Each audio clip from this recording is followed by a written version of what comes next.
Over recent weeks, the government has been reviewing our border settings to better understand what we can do to better manage the risk as we see this surge offshore. While day zero testing is picking up cases immediately and moving people to quarantine, which reduces risk of transmission, ultimately we do want to see fewer cases arriving in general. As we've said all along, pre-departure testing, whilst a helpful tool in this regard, is not fail-safe. Advice is that people are likely getting the virus following their test as they travel to the airport and before they board a plane. As such, I have asked officials to provide me with advice for the improved management of arrivals from high-risk countries. In the interim, I'm announcing that we are temporarily suspending entry into New Zealand for travellers from India. This will take effect from 4 p.m. on the 11th of April, this Sunday.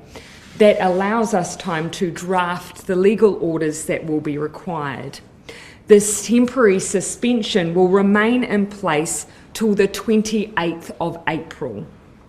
I want to emphasise that while arrivals with COVID from India has prompted this measure, we are looking at how we manage high-risk points of departure generally.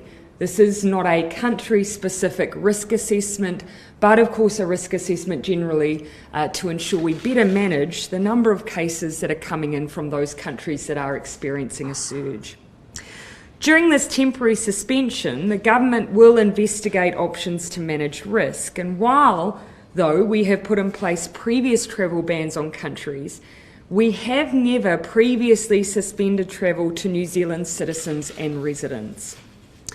That's why I do want to assure you this is not a permanent arrangement, but rather a temporary measure until we are able to better understand and manage the current situation we are facing, and to see if there are ways to reduce the risk that actually travellers themselves are facing as they embark on their journeys to New Zealand.